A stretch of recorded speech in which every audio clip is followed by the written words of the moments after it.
Did you know that in the year 1000, while European doctors still used prayer to treat blindness, a Muslim surgeon was performing the world's first cataract surgery? Abu al-Qasim al-Zahrawi worked in the gleaming hospitals of Cordoba to Spain. While European physicians believed illness came from evil spirits, he was cutting open skulls to remove brain tumors. His patients lived. In his workshop, he designed over 200 surgical instruments, creating the first modern forceps and scalpels. But his greatest breakthrough came when he started using catgut to stitch internal wounds. Before this, patients often died from infections caused by crude stitching methods. His technique saved thousands of lives. He wrote a 30-volume medical encyclopedia that became the standard textbook in European universities for 500 years. Every surgery performed today uses his methods: the forceps delivering babies, the scalpels making incisions, the sutures closing wounds, all trace back to one brilliant mind in medieval Cordoba. Modern medicine was born in the Islamic Golden Age.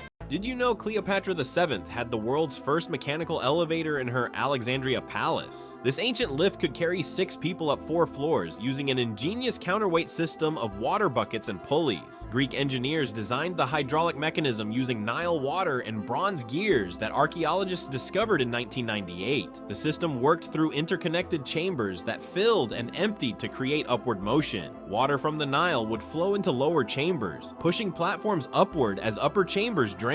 Bronze gears controlled the flow, allowing smooth vertical movement between palace levels. This incredible technology was completely lost for over 1800 years until modern elevators were reinvented. Cleopatra used this engineering marvel to make dramatic entrances that left Roman visitors absolutely stunned. Imagine Julius Caesar's shock when the Egyptian queen appeared to rise from the floor itself. Mark Antony witnessed the same theatrical magic during his visits. While Romans climbed stairs, Cleopatra glided effortlessly between floors. Ancient innovation that wouldn't be matched again until the Industrial Age. Did you know that Julius Caesar was killed while holding calendar calculations in his bloodied hands? In 44 BC, Rome was drowning in chaos because their calendar had only 355 days. Months had drifted so far out of sync that farmers were planting crops in what should have been winter.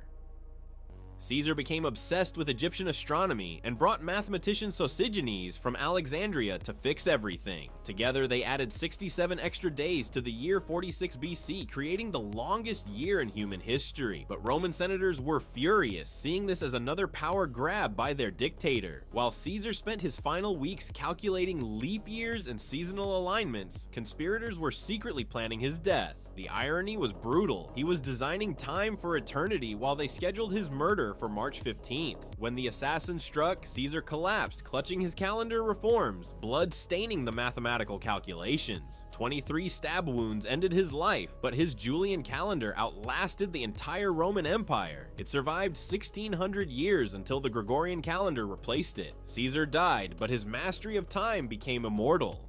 Did you know that the Mayan calendar ending in 2012 actually predicted a real cosmic event that happens every 26,000 years? Deep in the jungles of Guatemala, ancient Mayan priests made calculations that modern NASA scientists only confirmed decades ago. They discovered that Earth's axis shifts during a rare galactic alignment when our solar system crosses the center of the Milky Way. This cosmic dance, called precession, affects solar activity and climate patterns across the planet. The Mayans built their entire civilization around preparing for this moment. Every temple, every pyramid was aligned to track this celestial event with incredible precision. They performed rituals and created architectural marvels, all designed to help humanity survive the transition. But here's the shocking part: recent climate change patterns match exactly what their calculations predicted would happen, and their calendar doesn't actually end in 2012. It continues for thousands more years. They expected us to survive this cosmic shift. The ancient Mayans weren't predicting the end of the world, they were preparing us for its transformation.